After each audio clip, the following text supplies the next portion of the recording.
আসসালামু আলাইকুম রহমতুল্লাহ। সবুজে ঘেরা একেবারেই মনোমুগ্ধকর করা জায়গা এই বিকাল টাইমটাতে। তো এটা হচ্ছে সুন্দরগঞ্জে ব্রিজের একবারে নিচেই। তো এগুলো হচ্ছে ভুট্টা, আর ওই সাইডে যেগুলো আছে সেগুলো একটু বড় হয়ে গেছে। আর আমার এই সাইডটাতেও যদি বলি আপনাদেরকে, এই সাইডটাতেও ভুট্টা আছে, সবগুলা ভুট্টা চাষাবাদ এখন হয়ে গেছে এখানে। তো অনেক বেশি ভালো লাগতেছে।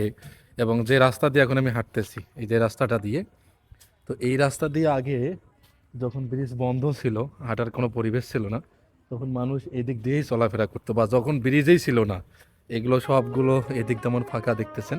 তো এই ব্রিজের জায়গাটাও যখন একেবারে ফাঁকা ছিল, কোনো ব্রিজেই ছিল না, ব্রিজের কোনো হওয়ার সম্ভাবনাও ছিল না, এমন একটা যখন মানুষ জামছিল এখানকার এই চরাঞ্চলের মানুষগুলো, এই ডাঙ্গাচর তথা এই সুন্দরগঞ্জের এই সব জায়গায়, সুন্দরগঞ্জ থেকে শুরু করে এই গাইবান্ধা যাওয়ার জন্য এই পার ওপারের মানুষ যারা ছিল, তারা এখান থেকে হেঁটেই চলাফেরা করতো।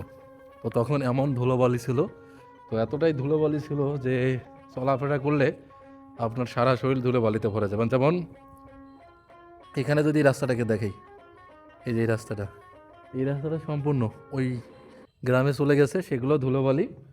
তো তেমনটাই আজকে নিচ দিয়ে আমিও যাচ্ছি, এই ধুলোবালির উপর দিয়েই চলে যাচ্ছি, কোনো উপায় নেই। আমি চাচ্ছি যে আমার টার্গেট হচ্ছে যে এই পয়েন্টটাতে যাব, এই যে রাস্তাটা আছে এদিক দিয়ে যাব।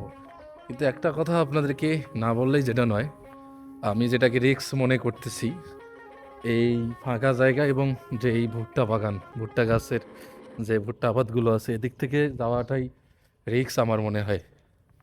হতে পারে ছেলে মেয়ে, নয়তোবা আপনার মোবাইল ফোন, কাছে থাকা মোবাইল ফোন, এটা আপনি ফিডিং খেতে পারেন বা ফিডিংয়ের মধ্যে পড়তে পারেন, যেমনটা আমি এখানে লক্ষ্য করতেছি। তো এই যে ধুলোবালি, এর উপর দিয়ে হাঁটতে, জুতা পায়ে দিয়ে হাঁটতে একটু কষ্টকর হয় জুতা পায়ে দিয়ে, কেননা জুতোটা এর ব্যালেন্স ঠিক থাকে না। কিন্তু খালি পায়ে যখন হাঁটবেন ভালো। এখানে লক্ষ লক্ষ হাজার হাজার পায়ের ছাপ এখানে আছে মানুষের। এই দিক দিয়ে হয়তো বা যে মোটর সাইকেল যেটা থাকে সেটা গেছে, যদি একটা লাইন, সেটা এই মোটর সাইকেলের দাগটা হচ্ছে এটা।